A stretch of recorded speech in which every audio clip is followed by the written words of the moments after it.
City हलचल जागरूकता के कार्यक्रम हमेशा लेकर आता रहता है और नीटिमा अस्पताल और वहाँ पर डॉक्टर प्रियंका और उनकी टीम की जो एफर्ट्स हैं वो भी हम आपको दिखाते रहते हैं। अब मैं आपको हिंदी में बता दूं, महामारी बंद होने के बाद महिलाओं में क्या क्या समस्या आती है, इसी बात को जागरूकता दिवस के जरिए पहुंचाने की कोशिश की डॉक्टर प्रियंका गर्ग ने।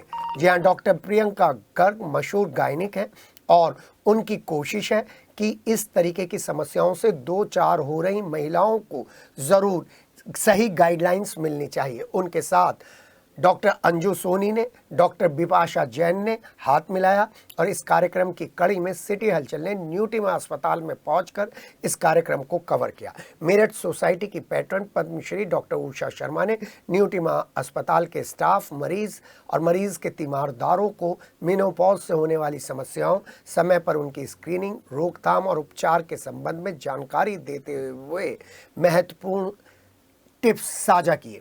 मेरठ सोसाइटी के अध्यक्ष डॉक्टर भारती माहेश्वरी ने बताया कि किस तरीके से कॉमन कैंसर जैसे ब्रेस्ट, सर्वाइकल, यूट्रस और ओवरी के कैंसर्स की समय पर स्क्रीनिंग की जाए तो रोकथाम के लिए समय मिल जाता है। उपाध्यक्ष डॉक्टर प्रियंका गर्ग ने बताया, मेनोपॉज से महिलाओं को कमजोरी आ जाती है। रेगुलर एक्सरसाइज और योगा करने से महामारी बंद होने के बाद की जितनी भी समस्याएं उनसे आराम मिलता है। कार्यक्रम में कई महिलाओं ने हिस्सा लिया और जागरूकता दिवस के इस मौके पर निःशुल्क हीमोग्लोबिन जांच, बोन डेंसिटी जांच, शुगर, पैप स्मीयर की जांच भी की गई। कार्यक्रम में जिन महिलाओं की हीमोग्लोबिन की जांच की गई उनमें अगर कमी पाई गई तो उन्हें निःशुल्क आयरन टैबलेट बताई गई और डाइट में किस तरीके से वो विशेष चीज़ों को शामिल कर नेचुरल तरीके से डाइट में आयरन की कमी को रोक सकते हैं, इस बारे में बताया गया। सबका उद्देश्य ये है कि जब औरतों को मेनोपॉज होता है या माहवारी होती है तो उनके दिमाग में बहुत से शक शुबा होते हैं कि अरे भाई ये कोई हमारी बीमारी हो गई या कुछ हो गई, और वो अच्छी तरह मेंटली प्रिपेयर नहीं होते हैं उस कंडीशन को एक्सेप्ट करने के लिए। इसलिए हम चाहते हैं कि हम उन्हें बताएं कि मेनोपॉज यूजुअली 45 से 55 साल की औरतों में होता है, परंतु आजकल 40 साल के ऊपर भी हो सकता है। और इसकी इम्पोर्टेंस इसलिए और बढ़ गई है कि हम लोगों की एज एक्सपेक्टेंसी बहुत बढ़ गई है। अब तक तो ऐसा होता था 50, 55, 60 साल के उम्र के बाद मृत्यु हो जाती थी, परंतु आजकल 80, 90 साल तक औरतें जीती हैं। जब उस तक जीती हैं तो मेनोपॉज भी ज़्यादा औरतों में मिलता है, जो पहले हमें इतनी औरतों में नहीं मिलता था। तो जो चीज़ आपकी बढ़ती जाती है इंसिडेंस में, तो उसका फिर आपको रख रखाव भी करना पड़ता है, क्योंकि औरतें डरी होती हैं कि ऐसा क्यों हो रहा है। मेनोपॉज में हार्मोन्स की कमी, एक ईस्ट्रोजन हार्मोन होता है लेडीज़ में, जिसकी वजह से हमारी बहुत सी चीज़ें मेंटेन रहती हैं। जब वो ईस्ट्रोजन लेवल कम हो जाती है तो उससे क्या होता है, औरतों को हॉट फ्लैशेस होते हैं। हॉट फ्लैशेस का मतलब होता है कभी तो उनको बहुत गर्मी लगती है, कभी उनको बहुत ठंड लगती है। उसके अलावा उनको नींद नहीं आती है। नींद नहीं आने के अलावा उनको कभी कभी ऐसा लगता है कि जहाँ से बच्चा होता है उस वेजाइना में ड्राइनेस हो गई है। यूरिन भी कई बार ज़्यादा जाता है, और यूरिन के भी कई तरीके होते हैं, जैसे हम स्ट्रेस इनकॉन्टिनेंस कहते हैं।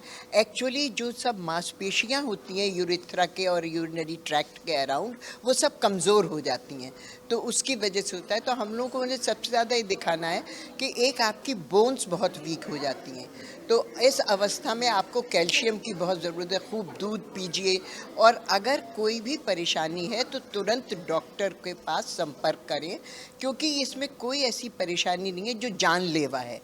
तो हम ये इसीलिए एम्फेसाइज करना चाहते हैं, और औरतें इसको ये ना समझें हमें कोई बड़ी बीमारी हो गई। एक नॉर्मल अपने रोज़मर्रा के हिसाब से उसको करके डॉक्टर से संपर्क करें। हम ये चाहते हैं कि जितने दिन भी औरत जिए, खुशी से जिए, अच्छी ज़िंदगी जिए। आपके माध्यम से सारी महिलाओं को सिर्फ ये मैसेज देना चाहती हूँ कि कैंसर की, सर्वाइकल कैंसर की रोकथाम के लिए अपनी बच्चियों को 9 से 14 साल तक में एचपीवी का टीका लगवाएं, और 25 साल से ऊपर हर 3 से 5 साल में पैप स्मीयर कराएं और एचपीवी डीएनए टेस्ट कराएं, तथा ब्रेस्ट एग्जामिनेशन, सेल्फ एग्जामिनेशन के बारे में पता करें और हर रेगुलरली 45 साल के बाद 1 साल पे अपने अल्ट्रासाउंड्स कराएं और डॉक्टर से जांच कराएं, जिससे होने वाली मेनोपॉज में कैंसर्स की रोकथाम करी जा सकती है और अन्य बीमारियों से बचाव किया जा सकता है। अवेयरनेस एक्टिविटी की है एट न्यूटिमा हॉस्पिटल, जिसमें एक्चुअली मेनोपॉज में ना कुछ प्रिवेंटिव चीज़ें हैं। एक तो यह है कि हमारी हड्डियां कमज़ोर हो गई, लेकिन ये है कि जैसे ही मेनोपॉज आए तो लेडीज़ को कुछ प्रिवेंटिव स्ट्रेटजीज़ अपनानी चाहिए डाइट में, एक्सरसाइज में, और कुछ ऐसे सिम्टम्स हैं जिसको होते ही उन्हें डॉक्टर को कंसल्ट करना चाहिए। तो हमने बहुत ही सरल हिंदी में अपने न्यूटिमा के स्टाफ नर्सेज, कुछ वार्ड आयाज, स्वीपर्स और जितने हमारे पेशेंट्स आज थे, पेशेंट्स के अटेंडेंट्स जो कि इस मेनोपॉज एज ग्रुप में जा रहे हैं, उनको प्रिवेंटिव मेजर्स और स्क्रीनिंग जो उन लोगों को खुद से हर साल ध्यान रखना है उसके बारे में जागरूकता की। ऐसे कैंप्स हम अक्रॉस मेरठ और भी थ्रू मेनोपॉज सोसाइटी करने वाले हैं। इसमें हमने कुछ उनके टेस्ट भी, जैसे हीमोग्लोबिन लेवल है सबका चेक किया, फिर BMD बोन डेंसिटीज़, और हम ये भी प्लान करते हैं कि पैप स्मीयर्स वगैरह, लिपिड प्रोफाइल, शुगर्स, वो भी सब हम इन लोग की ऑलमोस्ट फ्री ऑफ कॉस्ट या नेग्लिजिबल प्राइसेस जो कि मेनोपॉज सोसाइटी बियर करेगी उसके थ्रू कराएंगे।